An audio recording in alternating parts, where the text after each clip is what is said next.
हाँ जी, नमस्कार, राम राम, राधे राधे, जय श्री कृष्णा। कैसे हो आप सभी? आशा करता हूँ कि उम्मीद है कि आप बहुत अच्छे हैं, अपनी तैयारी को मजबूत बना रहे होंगे, आप अच्छी तरह से पढ़ रहे होंगे। इसी श्रृंखला में हम बात कर रहे थे मेवाड़ के राजवंश की, और मेवाड़ राजवंश में हमने कल क्या पढ़ा था, एक बार थोड़ा सा रिवाइज कर लेते हैं। कल हमने राणा प्रताप की बात की थी कि महाराणा प्रताप का जन्म 9 मई 1540 को कुंभलगढ़ दुर्ग में होता है। जयवंताबाई की कोख से होता है। जयवंताबाई जो है अखेराज सोनगरा जो पाली के शासक थे उनकी पुत्री थी। और यहाँ पर इनकी जो पत्नी महाराणा प्रताप की पत्नी का क्या नाम था, तो अजबदे पंवार था। इनका एक पुत्र हुआ था, कौन सा, अमर सिंह था। और महाराणा प्रताप के पिता की बात करूं तो उदय सिंह जी थे। उदय सिंह जी की मृत्यु जो होती हुई है वो 28 फरवरी 1572 को होती है, होली के दिन। कहाँ पर? गोगुंदा में। फिर गोगुंदा में ही उनका अंतिम संस्कार किया जाता है, गोगुंदा में ही उनकी छतरी बनी हुई है, और गोगुंदा में ही महाराणा प्रताप का क्या होता है, राज तिलक होता है। कब होता है? तो 28 फरवरी 1572 को होली के दिन उनका राज तिलक होता है। और हमने बात कर ली थी कल की क्लास में कि उदय सिंह जी थे, उदय सिंह जी महाराणा प्रताप को राजा बनाकर नहीं जाते हैं, वो राजा बनाकर जाते हैं किसको? जगमाल को। लेकिन जनता ने विरोध किया, जनता ने कहा कि राजा बनना कौन चाहिए, महाराणा प्रताप को राजा बनना चाहिए। तो वहीं पर कृष्णदास जो चुंडावत थे सलुम्बर के, उन्होंने क्या कर दिया था, राज तिलक निकालकर कटार बांध दी थी, तलवार बांध दी थी, और महाराणा प्रताप को राजा घोषित किया। उसके बाद में राज तिलक किया गया था। और कुंभलगढ़ में विधिवत राज तिलक होता है किसका? महाराणा प्रताप का, जिसमें चंद्रसेन जी भी आए थे। हमने बात की थी महाराणा प्रताप के घोड़े का नाम चेतक था, हाथी का नाम रामप्रसाद था, पुत्र का नाम अमर सिंह था। और फिर महाराणा प्रताप के पास में अकबर के द्वारा 4 दूत आते हैं समझाने के लिए, यानी संधि करने के लिए, अधीनता स्वीकार करवाने के लिए। कितने दूत आते हैं? 4। 1 72 3 73, 1 72 3 73, ऐसे याद करना ना। सबसे पहला जो व्यक्ति आता है वो है जलाल खां कोरची 1572 में। लेकिन अकबर ने महाराणा प्रताप ने कोई भी इनकी बात नहीं मानी, कौन सी? अधीनता वाली। उसके बाद में आए हैं मान सिंह 1573 में, लेकिन मान सिंह भी बेरंग लौट जाते हैं। उसके बाद में आते हैं भगवंत दास उस 1573 में। उसके बाद में अकबर का जो टोडरमल था वित्त मंत्री, अकबर का जो वित्त मंत्री था कौन? टोडरमल जी। ये टोडरमल जी आते हैं 1573 में, लेकिन ये भी खाली हाथ लौट जाते हैं।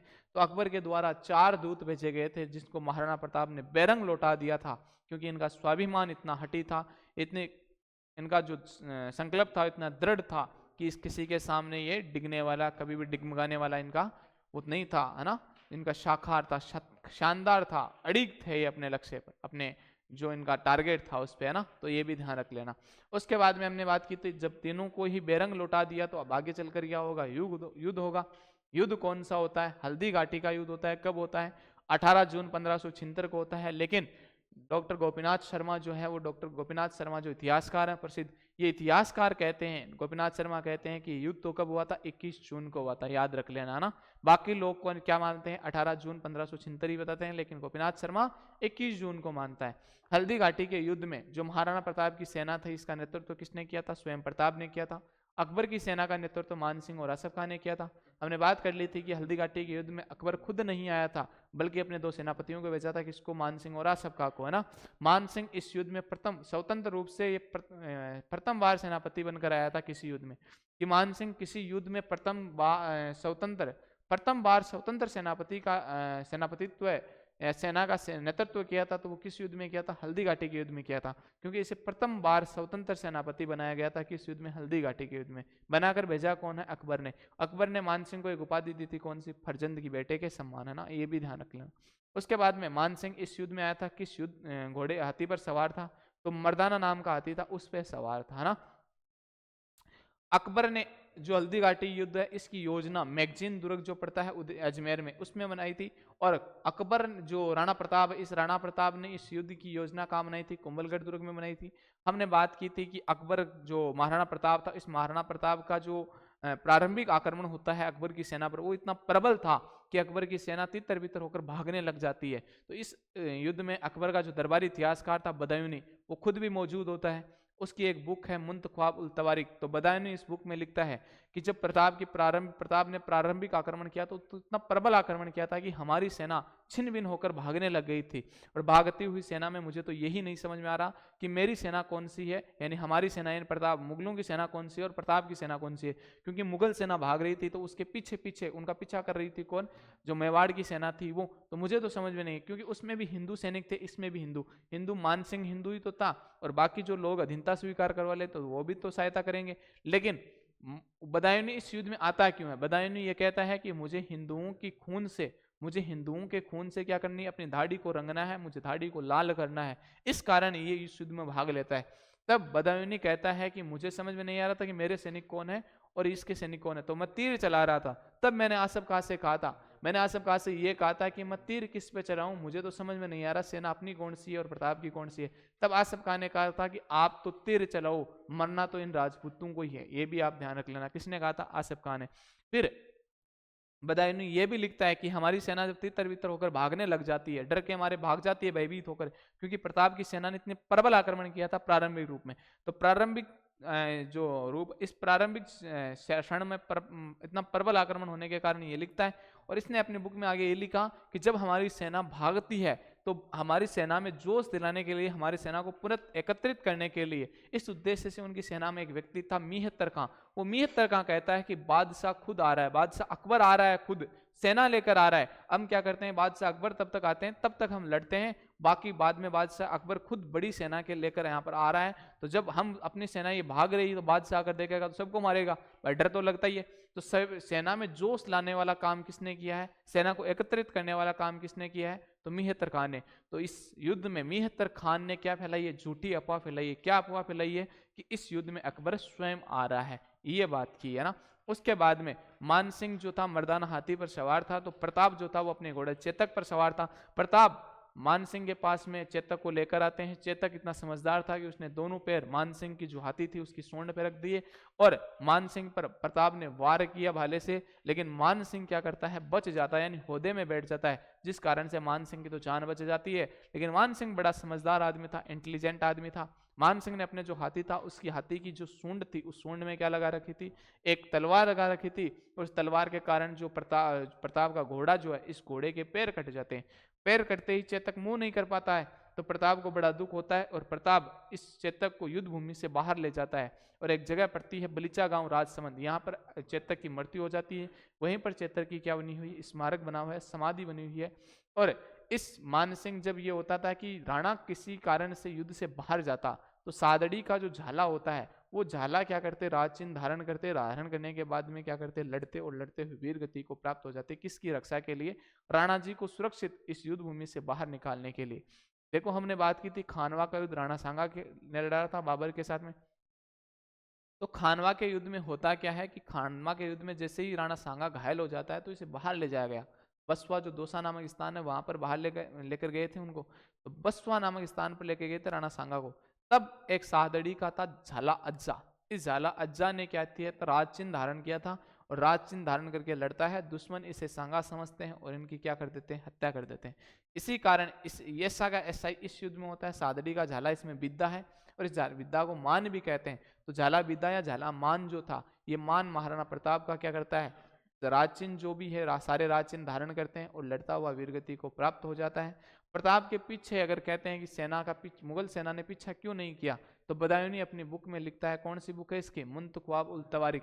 इस बुक में लिखता है कि हमारी सेना इतनी डरी हुई थी, हमारी सेना में इतना डर था कि हमारी सेना डर के मारे एक जगह हम लुक छिप के बैठ गए थे, हम बाहर नहीं जा पा रहे थे। अगर बाहर जाएं तो हमें मेवाड़ी सेना जो थी, वहाँ के जो लोग वगैरह था वो हमारी सेना को लूट रहे थे। अगर हमारी सेना राशन पाने के लिए भी बाहर जाती थी तो वो क्या करते, हमारे को लूट लेते थे। इस कारण से हमने जैसे तैसे करके अजमेर तक का मार्ग जो था वो पार किया था। उसके बाद में हमारी सेना ने एक जगह घेरा डालकर बैठ गए थे और चारों ओर दीवार लगा लिखती है ना, ऐसी भी बात याद रखना।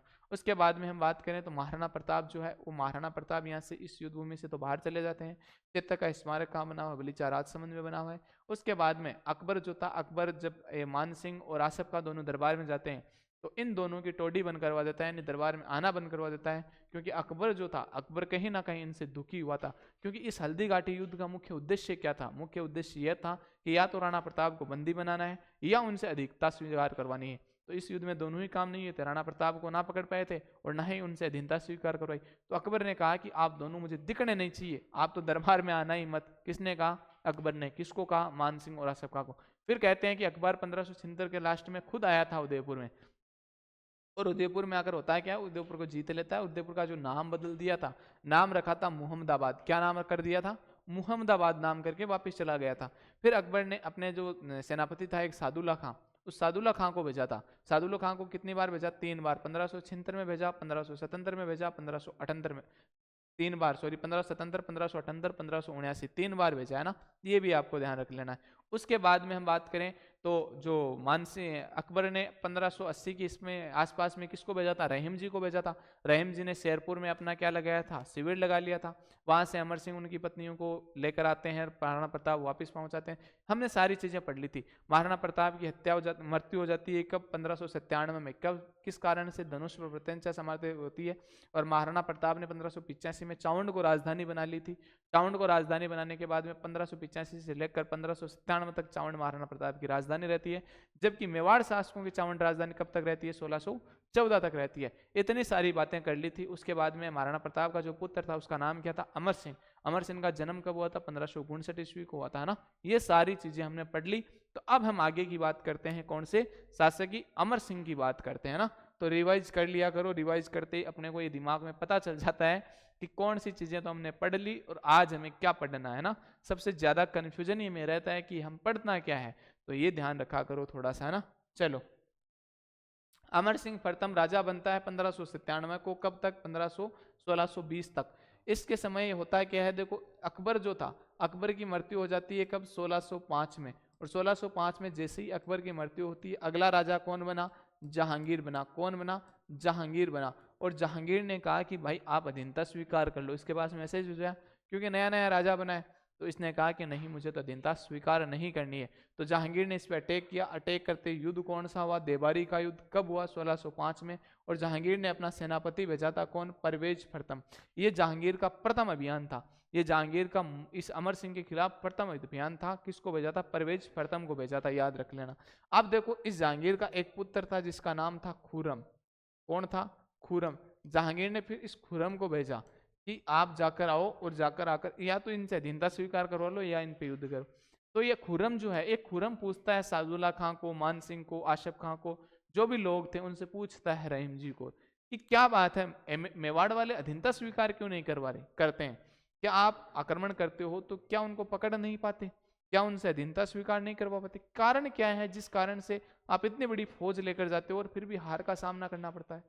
तो ये लोग बताते हैं इनको, ये कहते हैं कि मेवाड़ की जो प्रजा है वो प्रजा अधीनता स्वीकार नहीं करवा देती। वो प्रजा हमारे साथ, मेवाड़ के साथ है, प्रताप के साथ है, अमर सिंह के साथ थी, प्रताप के साथ थी, अमर सिंह के अब भी साथ है। हम जाते हैं तो हमें बीच में ही, रास्ते में ही हमारे साथ में लूटमार करते हैं। अगर हमारी सेना राशन पानी के लिए जाती है तो वहां से भी हमारे राशन पानी लूट लेते हैं। तो वो सेना मतलब जनता है इसका मुख्य कारण। इस खुरम को समझ में आया कि अच्छा जनता है। इस खुरम ने क्या किया, इसने आसपास के जो भी गांव थे उन गांवों को जाना स्टार्ट किया और गांवों में जाकर लूटपाट की। और वहां के सैनिकों, अपने सैनिकों को कहा कि हम क्या करेंगे, इस जो पुरुष वगैरह हैं इनको तो बंदी बना लो, और जो इनकी महिला और बच्चे हैं इनको आप क्या करो, दिल्ली ले जाकर बेच दो। ये तो इन्होंने ऐसा स्टार्ट कर दिया बेचना। तो ये जैसे ही बेचना स्टार्ट कर देते हैं तो यहाँ जनता परेशान। अब जनता जाकर, 2-4 आदमी जाते हैं यहाँ से जनता, अब इतनी तो हिम्मत नहीं कि सीधा राजा के पास में चले जाएं। तो इस अमर सिंह का एक पुत्र था जिसका नाम है करण सिंह।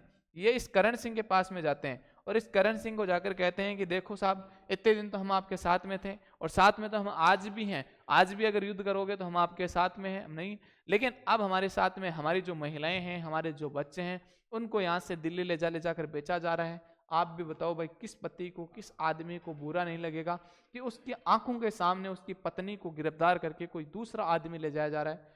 अमर सिंह, करण सिंह के बात तो समझ में आ गई, बात तो सही है। इसने जाकर अपने पापा को कहा कि पापा ऐसा ऐसा चल रहा है। इसके पापा ने कहा कि तो लोगों ने कहा और इसने भी कहा और जो बाकी मंत्रीगण बैठे थे उन सब ने कहा कि एक काम कर लो, हम संधि कर लेते हैं, इस कारण से क्या होता है, ठीक हो जाएगा, वरना प्रजा का विनाश कर देंगे। तो अब राजा जो होता था, राजा किसके लिए होता था, प्रजा। राजा के लिए सबसे ज्यादा जरूरी क्या, प्रजा। प्रजा का सर्वोपरि कौन, राजा, और राजा की औलाद ही कौन, प्रजा। तो ये कारण होने के कारण राजा ने कहा भाई देखो मेरा तो मन नहीं है, लेकिन फिर भी आपको जैसा लगे वैसा आप कर लो। तो ये करण सिंह कहता है इस खुरम से, और खुरम, इन दोनों की बातचीत होती है। बातचीत होने पर ये क्या करते हैं, आपस में संधि करते हैं। संधि करता है, लेकिन करण सिंह इसको कहता है खुरम को कि देखो तुम्हारे दरबार में क्या है कि तुम्हारे दरबार में कोई भी व्यक्ति संधि करता है मुगलों से तो उस राजा को दरबार में जाना पड़ता है। मेरे पापा तो पैसे ही संधि करने के पक्ष में नहीं है, जैसे तैसे मैंने उनको मनाया है, फिर भी वो संधि करें, लेकिन मेरे पापा कभी दरबार में, आपके दरबार में, मुगल दरबार में उपस्थित नहीं होंगे। खुर्रम ने कहा यार एक ऐसी बात है। उसने कहा देख ले, ठीक है तेरी जस्ती है तो संधि करने के लिए कर ले, वरना आज भी हम लड़ने के लिए तैयार हैं। हमारे रगों में वही बप्पा रावल का खून है, हमारे रगों में वही सांगा का खून है, हमारे रगों में वही राणा प्रताप का खून है। इसने कहा ठीक है डट रहे यार। इसने मैसेज, खुर्रम जो है, इस खुर्रम ने फोन किया, फोन करता है किसको, अपने पापा को। पापा कौन, जहांगीर। और जहांगीर को जाकर कहता है कि पापा बात ऐसी है, ये लोग संधि के लिए तो मान रहे हैं, लेकिन ये लोग ऐसे कह रहे हैं कि यहाँ के जो राजा है वो राजा कभी मुगल दरबार में उपस्थित नहीं होंगे। तो जहांगीर कहता है अरे यार तू जैसे तैसे करके संधि कर ले, और ये बात किसी को बताना ही मत, बस संधि में ये शर्त रखी, क्योंकि मुगलों के माथे पर एक कलंक था। जैसे मुगल कहते हैं ना कि हमने ये कर दिया है, हमने वहां जीत लिया है, हमारा ध्वजा आज विश्व भारत में, पूरे भारत में लहरा रहा है, हमने पूरे भारत को जीत लिया है। तब जो लोग थे वो लोग कहते हैं अच्छा तो वो मेवाड़ का क्या हुआ। आते जाते लोग पूछ जाते हैं जी, वो लोग कहते हैं कि अच्छा वो मेवाड़ का क्या हुआ। तो इस कारण से परेशान थे काफी। तो परेशान होने के कारण जहांगीर ने कहा कि आप तो बताना ही मत किसी को, भाई ये से करके मैंने संधि की है। तो इस कारण से खुर्रम ने कहा भाई ठीक है मान लेते हैं। तो करण सिंह ने ये क्या की, संधि की। कब की, तो मुगल मेवाड़ संधि किसके काल में हुई है, अमर सिंह के काल में हुई है। 5 फरवरी 1615 को संधि होती है। कब होती है, 5 फरवरी 1615 को। इसमें जहांगीर का जो प्रतिनिधित्व है वो कौन कर रहा है, खुर्रम। यह खुर्रम आगे चल के शाहजहां के नाम से राजा बनेगा ना। अमर सिंह जो प्रथम है, इसके 2 व्यक्ति है, ये 2 व्यक्ति बातचीत करने के लिए आए। एक तो है शुभकर्ण पंवार, कौन है, शुभकर्ण पंवार है, और एक हरिदास झाला है, कौन है, हरिदास झाला। तो ये 2 व्यक्ति आते हैं जो आकर खुर्रम से बातचीत करते हैं, और इन आपस में मध्य क्या होती है, संधि। अब इस संधि में कुछ शर्तें रखी गई थी। पहली शर्त तो हमने बात कर ली थी कि संधि में यह शर्त रखी गई थी कि जो मेवाड़ का राजा है वो मुगल दरबार में उपस्थित नहीं होगा, बिल्कुल ठीक बात है। दूसरी शर्त यह रखी गई थी कि, दूसरी शर्त कौन सी रखी थी, दूसरी शर्त यह रखी गई थी कि इस जो मुगल थे, ये मुगल जिस राजा से संधि करते थे उसके बाद में वैवाहिक संबंध अपनाते थे उन रियासतों से। तो इन्होंने कह दिया कि हम वैवाहिक संबंध स्थापित नहीं करेंगे। तो चला कोई बात नहीं। तो अब देखो संधि शर्तें कौन कौन सी है। मुगल दरबार में युवराज उपस्थित होगा, यानी राजा उपस्थित नहीं होकर किसको उपस्थित होना होगा, युवराज को, राजा नहीं, है ना, ये भी आपको ध्यान रख लेना। वैवाहिक संबंध नहीं अपनाएंगे। मेवाड़ चित्तौड़ को सौंपा, ये चित्तौड़ जो है, चित्तौड़गढ़ जो दुर्ग था ना, देखो महाराणा प्रताप ने अपने जीवन काल में जो मुगलों के जितने क्षेत्र पर अधिकार था मेवाड़ में, उन सभी क्षेत्रों को क्या कर लिया था, स्वतंत्र करवा लिया था। लेकिन 2 क्षेत्र ऐसे रह गए थे, एक तो था आपका मांडलगढ़, एक तो मांडलगढ़ जो भीलवाड़ा में पड़ता है, और एक आपका था चित्तौड़। कौन सा था, चित्तौड़। ये 2 क्षेत्र ऐसे थे जिनको राणा प्रताप कभी स्वतंत्र नहीं करवा पाया था। तो राणा प्रताप ने इस संधि में यह शर्त थी कि जो चित्तौड़ है वो चित्तौड़ आपको दे दिया जाएगा, लेकिन मेवाड़ क्या करेगा, मेवाड़ को सौंप दिया जाएगा, लेकिन मेवाड़ के शासक यानी मेवाड़ी जो लोग हैं वो इस चित्तौड़ का कभी भी पुनर्निर्माण नहीं करवाएंगे। आगे चलकर एक शासक आएगा, कौन, राज सिंह। वो राज सिंह इस शर्त को तोड़ता है और उड़ उड़ कर क्या करता है, पंगा लेता है, किससे, औरंगजेब से। आगे देखेंगे ना। अब ये जो संधि, राज भाई जाएगा कौन दरबार में, जाएगा दरबार में। अब इसमें कह दिया वो तो उपस्थित कौन होगा, अमर सिंह का पुत्र कौन है, करण सिंह। अब भाई करण सिंह जैसे ही जाता है दरबार में, तो करण सिंह दरबार में जाता है, तो करण सिंह जहांगीर के दरबार में जाता है। जाते ही इसको 5000 का तो मनसब दे दिया था, और जहांगीर इसके साथ में बढ़िया तरीके से रहता है। जब देखो जहांगीर इस करण सिंह के साथ में रहता है और इसको अपने बाजू पास में ही बिठाता है। तो यार जहांगीर के दरबार में एक व्यक्ति आया, जहांगीर की एक बुक है जहांगीरनामा, तुझू के जहांगीरी है ना, जहांगीरनामा जो बुक, इस जहांगीरनामा में लिखता है, तुझू के जहांगीरी में लिखता है, क्या लिखता है जहांगीर, कि मैं इसके साथ में खेलने के लिए वहाँ शिकार, एक बार मैं और राजकुमार शिकार खेलने के लिए गए, हम वहाँ पर गए थे, हम वहाँ घूम कर आए थे। तो इसके साथ में बड़ा रहता है, जब देखो युवराज के साथ में बिजी, जब देखो युवराज। तो सर टॉमस रो आया हुआ था इसके दरबार में। तो ये एक दिन पूछ लेता है किसी से कि यार ये जो है युवराज जी कौन है, करण सिंह। तो इसने कहा मेवाड़ का युवराज है। तो क्या यार मेवाड़ का युवराज है तो क्या है, दिन भर इनसे ही बातें करते रहते हैं, तब ये आते हैं तो इनके पास में इतनी बातें करते हैं, इतना महान। इसने कहा कि यार युवराज है मेवाड़ के। तो इसने कहा मेवाड़ के युवराज है तो मतलब क्या हुआ। इसने कहा नहीं नहीं अभी संधि की है। संधि की है, अच्छा लड़कर संधि की है। इन्होंने कहा नहीं जी लड़कर नहीं की है, ऐसे ही मतलब बातचीत करके ही संधि की है। तो यह जो सर टॉमस रो है, इस सर टॉमस रो ने खोदा इसने थोड़ा सा खोदा, तो इसे पता चला कि अच्छा सांगा के टाइम से लड़ाइयाँ शुरू हुआ है और अभी तक ये अपने मुगलों, जो मुगल थे, ये मुगल मेवाड़ को अधीन नहीं कर पाए। तब ये कहता है अपनी बुक में, कहता है कि जो मुगल मेवाड़ संधि है, यह संधि मुगलों की शक्ति का प्रतीक नहीं बल्कि बुद्धि का प्रतीक था। यानी मुगलों ने मेवाड़ को मतलब ताकत के दम पर अधीन नहीं किया है, बल्कि अपने दिमाग के दम पर क्या कर लिया, अधीन कर लिया, यानी दिमाग लगाकर थोड़ा सा बात की। तो कहते हैं कि यह संधि मुगलों की शक्ति का नहीं बल्कि बुद्धि का प्रतीक है, यानी शक्ति से अधीन, लड़ाई से अधीन नहीं किया, बुद्धि से यानी बातचीत करके क्या है इस मामले को सुलझाया गया है। शाहजहां की जो मस्जिद है अजमेर, शाहजहां की मस्जिद अजमेर में, उसमें एक अभिलेख लगाया हुआ है 1637 का। उसमें ये बात मिलती है कि मेवाड़ के शासकों को क्या किया था, हमने हराया था, और हराकर उसके बाद में हमने क्या किया, संधि की है। ये भी ध्यान रख लेना। तो ये तो ऐसे ही लिखवाएंगे, लेकिन ये बात बिल्कुल गलत है।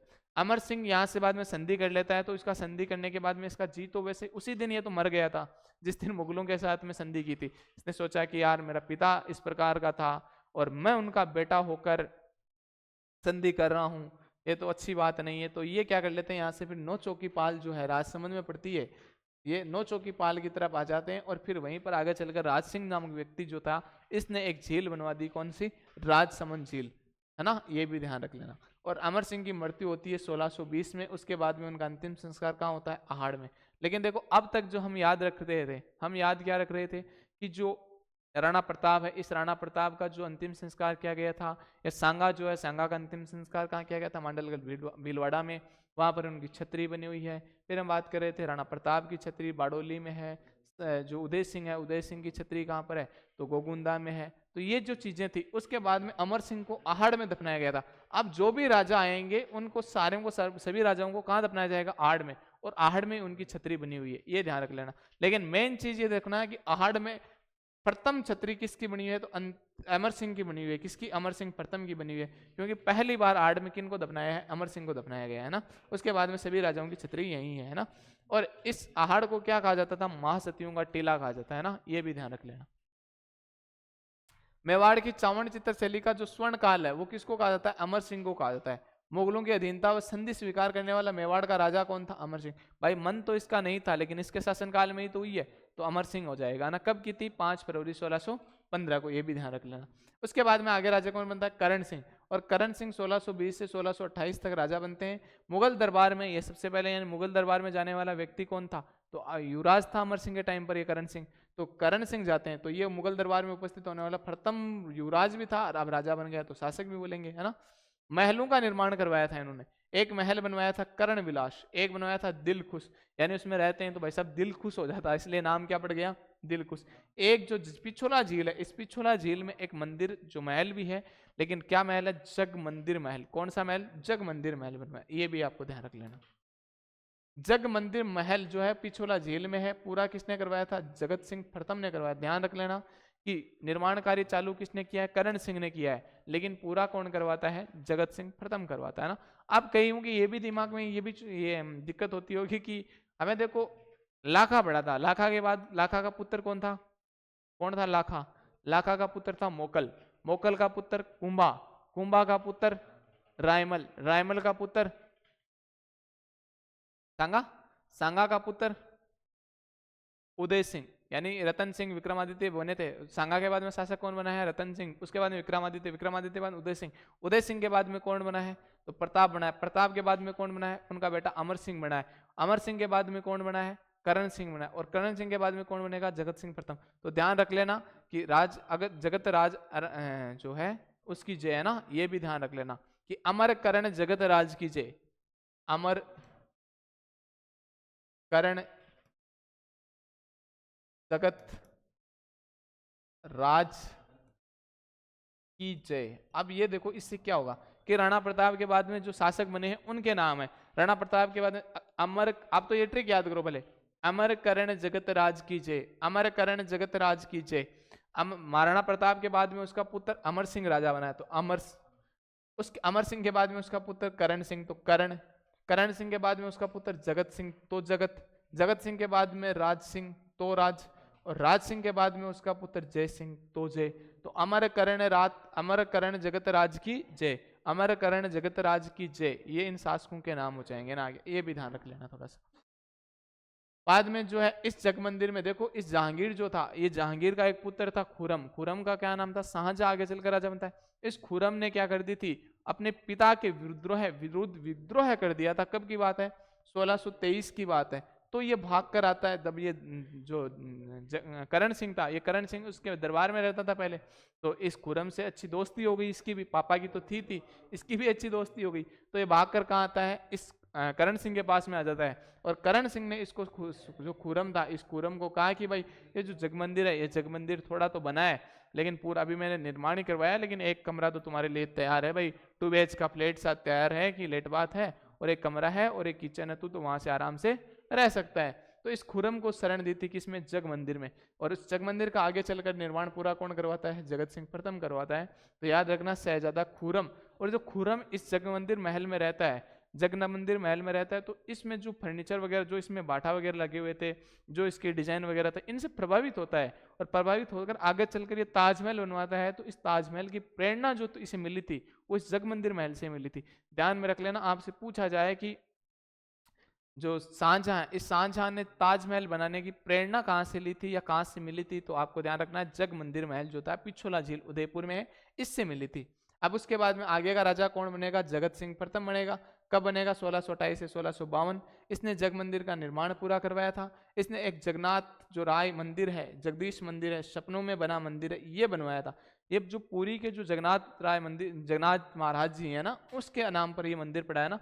कहते हैं कि एक दिन ये सो रहा था जगत सिंह, और इनको ये आकर बोले कि सपनों में बना मंदिर, ऐसे मतलब दिखा इनको भाई इस प्रकार से मंदिर है, तो इन्होंने निर्माण करवाया, इस कारण से बोला जाता है सपनों में बना मंदिर। इस मंदिर में थोड़ा सा देखें, ये मंदिर बड़ा कलात्मक बना हुआ है। इस मंदिर की थोड़ी सी डिजाइन वगैरह की हम बात करें, तो ये जो है पंचायतन शैली में, यानी बीच में मंदिर है, इसके चारों ओर 4 मंदिर और बने, इसके साइडों में कितने मंदिर और हैं? 4। तो पंचायतन शैली में मंदिर है। कौन सी शैली में है? पंचायतन शैली में, है ना। तो पंचायतन शैली में बना है। कौन सी शैली में बना है? पंचायतन शैली में। यानी एक मंदिर बीच में है, बाकी 4 मंदिर और हैं, तो कौन सी शैली कह दी? पंचायतन शैली कह दी। इसके वास्तुकार कौन कौन है? तो अर्जुन, भाणा, मुकुंद। कौन कौन है इसके वास्तुकार बनाने वाले? तो एक तो थे अर्जुन, एक थे भाणा, और एक है मुकुंद। ये कौन है इसके वास्तुकार? ये भी आपको ध्यान रख लेना ना, थोड़ा सा ये भी आपको ध्यान रख लेना, ठीक है ना। और इस मंदिर, जो इस मंदिर है, इस मंदिर पर एक प्रशस्ति लगी हुई है। कौन सी प्रशस्ति है? जगत प्रशस्ति। उस जगत प्रशस्ति के जो लेखक है वो कौन है? तो कृष्ण भट्ट है। कौन है? कृष्ण भट्ट है। ये भी ध्यान रख लेना कि इस मंदिर पर एक प्रशस्ति लगी हुई है जिसका नाम है जगत प्रशस्ति। तो इसके लेखक कौन है? कृष्ण भट्ट। कौन है? कृष्ण भट्ट। अब ये प्रशस्ति देखो इसलिए इंपॉर्टेंट हो जाती है क्योंकि इस प्रशस्ति में क्या मिलती है अपने को? एक युद्ध की जानकारी मिलती है। कौन से युद्ध की? हल्दी घाटी का जो युद्ध होता है। कौन सा युद्ध? हल्दी घाटी। ये हल्दी घाटी का जो युद्ध है, इस हल्दी घाटी के युद्ध की जानकारी मिलती है। हल्दी घाटी के युद्ध, इस हल्दी घाटी के युद्ध की जानकारी मिलती है कौन सी प्रशस्ति में? जो जगत प्रशस्ति है। कौन सी प्रशस्ति? ये जगत प्रशस्ति जो है, इस प्रशस्ति में हल्दी घाटी युद्ध की जानकारी मिलती है। तो ध्यान रखना, जगत सिंह जो प्रथम है इसने क्या क्या करवाया था? इस जगत सिंह प्रथम ने जग मंदिर जो महल है इनको पूरा करवाया था। इनको चालू कौन करवाया था? तो कौन करवाता है? करण सिंह करवाता है। करण सिंह किसका पुत्र है? अपने पिता का। लेकिन उस पिता का नाम क्या है? अमर सिंह नाम है ना, अमर सिंह प्रथम, ठीक है। इसने जगन्नाथ मंदिर, या इसको जगन्नाथ राय मंदिर, या इसको बोलते हैं जगदीश मंदिर, या बोलते हैं सपनों में बना मंदिर, इस मंदिर का निर्माण करवाया। कौन सी शैली में है? पंचायतन शैली। स्टाइल कौन सी है? पंचायतन स्टाइल है। और इसके जो वास्तुकार है वो कौन कौन है? अर्जुन है, भाणा है, मुकुंद है। और इस प्रशस्ति लगी हुई है इस मंदिर पे, कौन सी? तो इस पे प्रशस्ति लगी हुई है जगत प्रशस्ति। और उस जगत प्रशस्ति के लेखक कौन है? कृष्ण भट्ट हैं। और इस जगत प्रशस्ति में किसकी जानकारी मिलती है अपने को? तो हल्दी घाटी का जो युद्ध हुआ था 18 जून 1576 को अकबर और महाराणा प्रताप के मध्य, उसकी जानकारी मिलती है। ये थोड़ी सी ध्यान रखने वाली बात है ना। चलो, राज सिंह आता है। देखो अब आता है अगला राजा, राज सिंह बनेगा। कब बनता है? 1652 से लेकर 1680 तक शासन करते हैं कौन? राज सिंह। राज सिंह के बारे में एक उपाधि मिलती है विजय कटकेतु की। किसकी? विजय कटकेतु की उपाधि मिलती है। चित्तौड़ का ये क्या करते हैं? पुनर्निर्माण। जब बात की थी कि मुगल मेवाड़ संधि हुई थी ना 1615 में, उसमें ये कहा गया था कि चित्तौड़ आपको दे दिया जाएगा, लेकिन चित्तौड़ का आप क्या नहीं करवा सकते? पुनर्निर्माण नहीं करवा सकते। लेकिन उस संधि को तोड़ता कौन है? राज सिंह। और राज सिंह क्या कर देता है? चित्तौड़ का पुनर्निर्माण चालू करवा देता है। तब जो शाहजहां है, शाहजहां ने एक व्यक्ति को भेजा, सादुल्ला खां को, अरे कि क्या कर रहा है? पुनर्निर्माण कर रहा हूँ। उसने कहा मना किया हुआ है, संधि के तहत उल्लंघन है। उसने कहा कोई बात नहीं, अब तो कर दिया, आगे नहीं करूंगा। तो सादुल्ला कहाँ है, वो जितना निर्माण करवाया था उसको तोड़ देता है ना, ये भी आपको ध्यान रख लेना। कौन आया था, सादुल्ला खां। किसने किसने भेजा था इसको, तो शाहजहां ने भेजा था ना, ये भी ध्यान रख लेना। उत्तराधिकारी संघर्ष हुआ, देखो इस टाइम पर जो राज सिंह शासक बनता है, तो औरंगजेब के जो पुत्र थे, यानी शाहजहां के जो पुत्र थे, शाहजहां के पुत्रों में औरंगजेब जो ये भाई थे आपस में, जो शाहजहां के पुत्र थे, इनमें उत्तराधिकारी संघर्ष होता है। और इन मुगलों में होता ही ये था कि जो बाकी भाइयों को, बाकी जो राजा, बाकी जो भी उत्तराधिकारी बनने लायक हैं, उन सबको मारने वाला व्यक्ति क्या बनेगा, राजा। यानी सबसे जो योग्य होना चाहिए वो क्या बनेगा, राजा। तो ये जो था, ये जो इस टाइम पर उत्तराधिकारी संघर्ष होता है, तो शाहजहां का जो पुत्र था एक औरंगजेब, ये औरंगजेब उस समय दक्षिण भारत पर गया हुआ था, दक्षिण भारत में कभी किसी अभियान पर गया हुआ था। तो उसने मैसेज किया इसके साथ राज सिंह के पास में कि राज सिंह जी, हमारे पास में लड़ाई, हमारे भाइयों के बीच में लड़ाइयाँ चल रही है, आप किसकी साइड हो। तो इसने कहा भाई साहब मैं तो किधर ही नहीं हूँ। तो इसने कहा बस मैं आपसे यही चाहता हूँ, क्योंकि मैं ये नहीं कह रहा, औरंगजेब ने इसे कहा कि मैं ये नहीं कह रहा कि आप मेरी तरफ से लड़ो, बस मैं तो आपको ये कह रहा हूँ कि आप किसी की तरफ से मत लड़ना, क्योंकि मेवाड़ एक शक्तिशाली रियासत थी, मेवाड़ का हमेशा से एक गौरवपूर्ण रियासत थी। मेवाड़ जिस ओर होती उसका शायद जो पलड़ा है वो अपने आप थोड़ा सा जो भारी हो जाता था। तो इस कारण से इसने कहा, तो ये क्या हो गया, इस युद्ध इसमें मौन हो गया उत्तराधिकारी संघर्ष में। तो कहते हैं कि मौन रूप से राज सिंह ने किसका सहयोग किया था, औरंगजेब का सहयोग किया था, क्योंकि औरंगजेब ने मना किया, इसने कहा ठीक है कोई बात नहीं। फिर औरंगजेब जो था, औरंगजेब ने 1679 के अंदर जजिया कर लगाया था। तो इसने जजिया कर का क्या कर दिया था, विरोध किया था, पत्थर लिखकर विरोध किया था, किसने, राज सिंह ने। ये भी ध्यान रखना। मंदिरों को एक बनारस फरमान जारी किया था। बनारस फरमान जारी कब करता है, 1679 को करता है। कौन, औरंगजेब। यानी हिंदू देवी देवताओं के जो भी मंदिर होते हैं उनको तोड़ाने का आदेश देते थे, तोड़ने का। कौन, ये औरंगजेब। लेकिन ये व्यक्ति क्या कहता है कि किसी के भी मंदिर वगैरह को तोड़ा जाता है तो मेरे पास आना, मैं क्या करूंगा, एक अच्छे मंदिर का निर्माण करूंगा और हम मंदिरों को बचाएंगे। औरंगजेब का मंदिर तोड़ने का मतलब क्या था भाई, मंदिर की जो मूर्ति थी मुख्य रूप से वो मूर्तियां तोड़ी जाती थी, ताकि जो मूर्ति, इस्लाम जो है वो मूर्ति पूजा का विरोध करता है। इस्लाम मूर्ति पूजा, इस्लाम में मूर्ति की पूजा नहीं की जाती है। तो ये क्या करता है, हिंदू धर्म में जो मूर्ति थे, उन हिंदू धर्म में जो भी देवी देवताओं के मंदिर थे उनकी मूर्तियां तोड़ता था। तो यहाँ से राज सिंह क्या करता है, इसका विरोध करता है। और फरमान कौन सा जारी किया था हिंदू देवी देवताओं की मूर्तियां तोड़ने के लिए, तो 1669 में किया था बनारस फरमान। ये भी ध्यान रख लेना। हिंदू राजकुमारियों की रक्षा, यानी एक औरंगजेब क्या करता था कि जबरदस्ती, इस राज सिंह ने घोषणा करवा दी थी भाई जबरदस्ती किसी भी राजकुमारी का विवाह औरंगजेब से या मुगलों के साथ में होता है तो वो मेरे पास आए, वो मेरे साथ, मेरे ये व्हाट्सअप नंबर है। इसने बंटवा दिए थे, पोस्टर बंटवा दिए थे सबको कि ये मेरे व्हाट्सएप नंबर है, ये मेरी इंस्टा आईडी है, आप इन पे मैसेज कर देना और आपकी रक्षा क्या करूंगा, मैं रक्षा आपकी करूंगा, या मेरे से शादी कर लेना, सीधा सा मतलब इनका यही था ना। चलो कोई नहीं।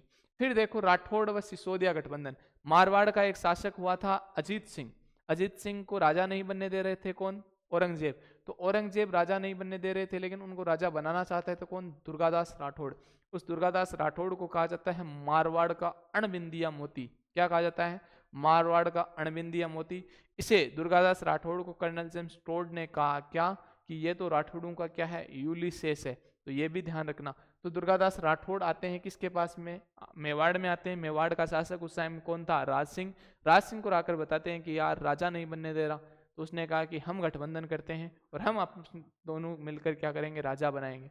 तो गठबंधन करते हैं, राठौड़ सिसोदिया गठबंधन। किन के विरुद्ध होता है, तो औरंगजेब के विरुद्ध होता है। ये भी आपको ध्यान रखना क्यों होता है, तो अजीत सिंह को राजा बनाने के लिए यह गठबंधन किया जाता है। चलो कोई नहीं। टिक्का दौड़ उत्सव। टिक्का दौड़ उत्सव में ये होता था कि भाई साहब जो भी, अब देखो इसमें हकीकत में बताएं तो जो उत्तराधिकारी जो संघर्ष चल रहा था मुगलों के बीच में, यानी शाहजहां के पुत्रों के बीच में उत्तराधिकारी जो संघर्ष चल रहा था, उस संघर्ष का अगर हकीकत में देखें तो राज सिंह ने तो फायदा उठाया। क्योंकि जब उत्तराधिकारी संघर्ष में वो तो बिजी थे, आपस में लड़ रहे थे, कट रहे थे, मर रहे थे, लेकिन राज सिंह क्या करता है उसमें टिक्का दौड़ व्यवस्था, यानी टिक्का यानी जो मेवाड़ में जो भी जिन क्षेत्रों पर इस औरंगजेब मुगलों का अधिकार था, तो मुगलों का अधिकार था, तो इन्होंने अपने मित्र वगैरह को सबको इकट्ठा किया और कहा कि जो व्यक्ति जितना जल्दी भागकर उस दुर्ग पे हाथ लगाएगा, उस क्षेत्र पे हाथ लगा देगा, वो क्षेत्र उसी का हो जाता था। तो इस कारण से सभी जो क्षेत्रों पर अधिकार था मुगलों का, उनसे मुक्त करवा लिया था किसने, राज सिंह ने, है ना। ये भी ध्यान रख लेना। फिर बात करते हैं 1660 में रूपनगढ़, किशनगढ़, रूपनगढ़ जो ये राजकुमारी थी चारुमती। एक बार थोड़ा सा आगे पढ़ लेते हैं, उसके बाद में हम पढ़ लेंगे, है ना, इसकी कहानी है वो भी बता दूंगा। तो किशनगढ़ जो है, इस किशनगढ़ की एक राजकुमारी है कौन, चारुमती। इस चारुमती से क्या कर लेता है, विवाह कर लेता है। जबकि इससे विवाह करना कौन चाहता था, औरंगजेब करना चाहता था, लेकिन औरंगजेब तो विवाह कर नहीं पा करने नहीं करने दे रहा, कौन, ये राज सिंह इससे विवाह कर लेता है, ये भी ध्यान रखना। इसी जो मेघराज मुकुल है, इसने एक कविता लिखी थी सेनानी, और लक्ष्मी कुमारी चुंडावत जो है, इसने लव स्टोरी ऑफ राजस्थान लिखी थी, किस पे, सहल कंवर जो थी उस सहल कंवर पे, और एक हाड़ी रानी थी चौहान, उस पे लिखी थी, है ना। अब देखो थोड़ी सी बात करें कि क्या क्या बात थी, है ना,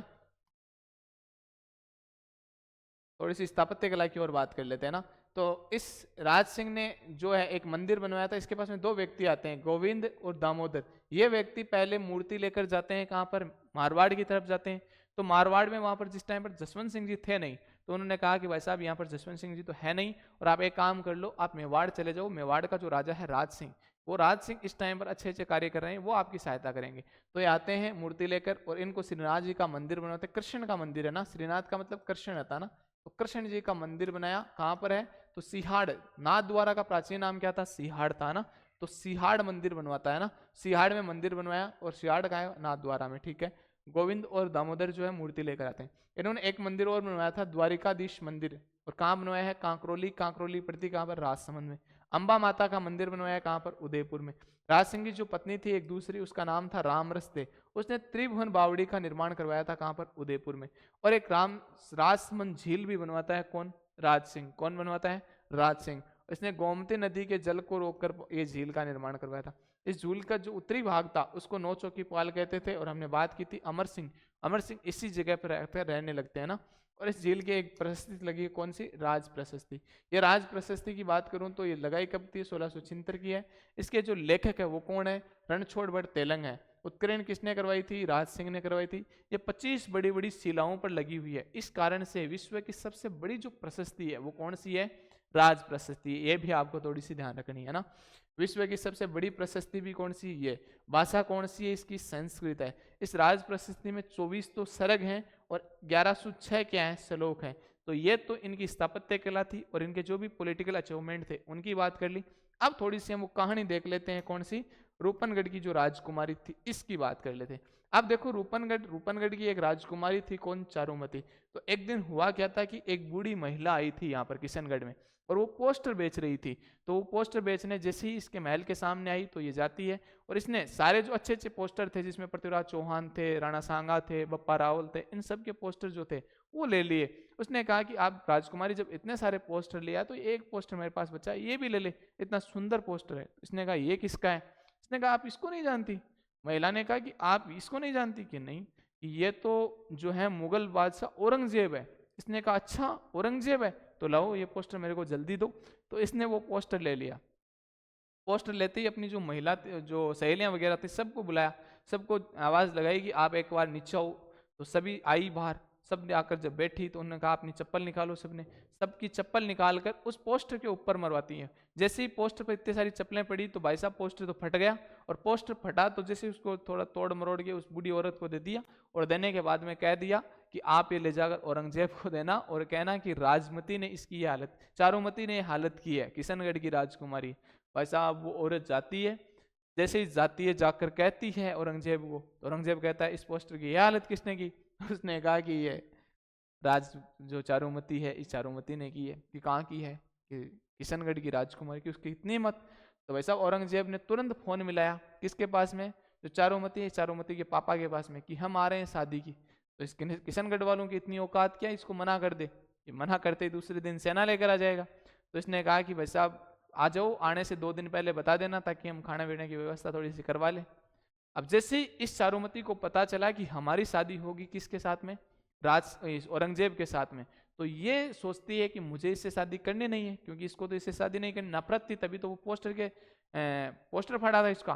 तो कहा ठीक है अब क्या करूं। तो इसको याद आया वो राज सिंह, वो राज सिंह का जो पंपलेट बेचता हुआ व्यक्ति याद आया, और इसने राज सिंह के पास में मैसेज किया।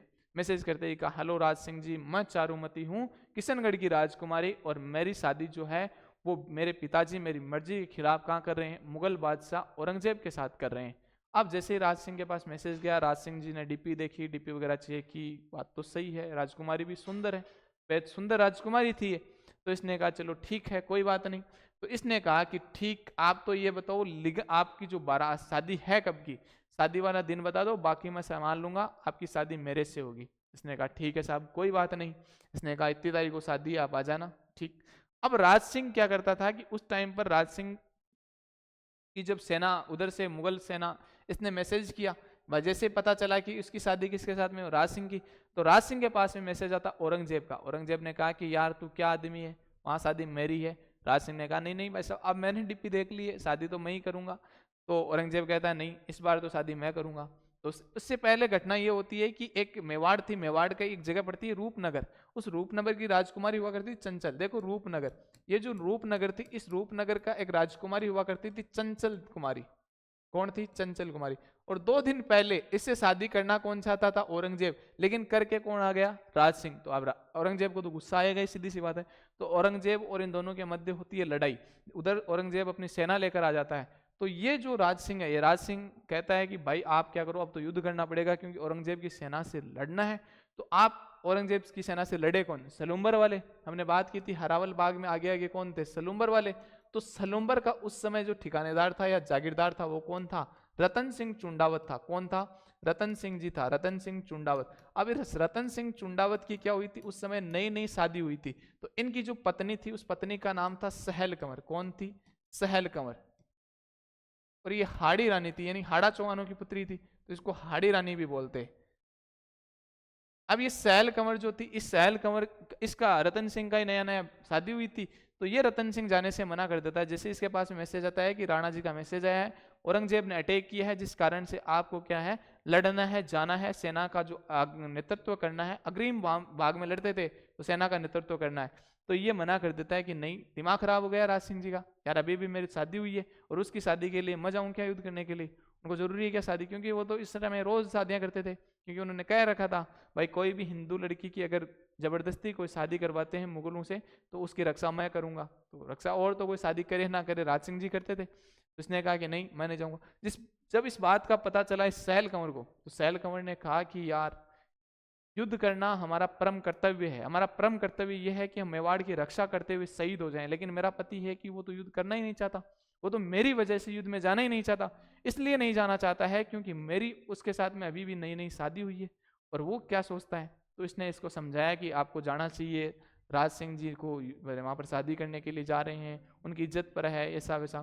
तो इसने कहा कि रोज जाते हैं राज सिंह जी शादी करने के लिए, तुम नहीं जानती, मैं जानता हूँ।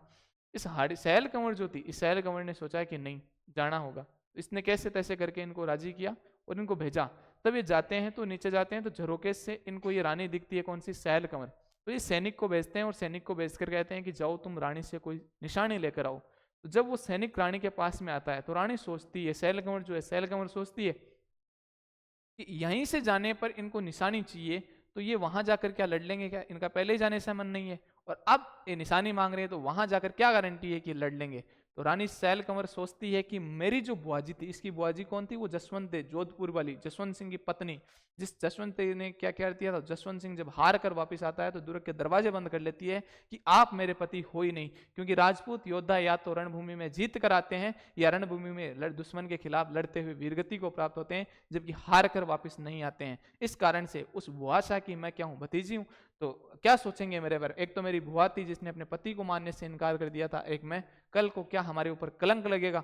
तो इसने क्या सोचा, इसने सैनिक को कहा तुम यहीं रुको, और इसने सर काट के अपना दे दिया था थाल में सजाकर। जैसे ही वो सर ले जाकर रतन सिंह को देता है, तो रतन सिंह हक्के बक्के रह जाता है। रतन सिंह को पता चल गया है कि मैंने कितनी बड़ी गलती की है। फिर रतन सिंह को इतना गुस्सा आता है, उनकी आंखें जो है वो लोहे की तरह लाल हो जाती है, और उसने उस सर के जो बाल थे, उन बालों को अपने गले में धारण करके, सर को गले में धारण करके, फिर दुश्मन औरंगजेब की सेना से इतनी खतरनाक तरीके से लड़ा कि उसे अजमेर की तरफ इंच तक आगे नहीं बढ़ने दिया था, और लड़ते लड़ते वीर गति को प्राप्त हुआ था, है ना। उसकी बात करते हैं, कौन थी वो रानी? कौन था वो? रतन सिंह चुंडावत। उसकी पत्नी कौन थी? सहल कंवर। इस सहल कंवर पर तभी तो कहते हैं ना कि चुंडावत मांगी सेनानी सर काट दियो बा शतरानी। ये कौन सी कविता है? इस सेनानी कविता है ना, इसकी कुछ पंक्तियां हैं। ये लिखी किसने थी? मेघराज मुकुल ने।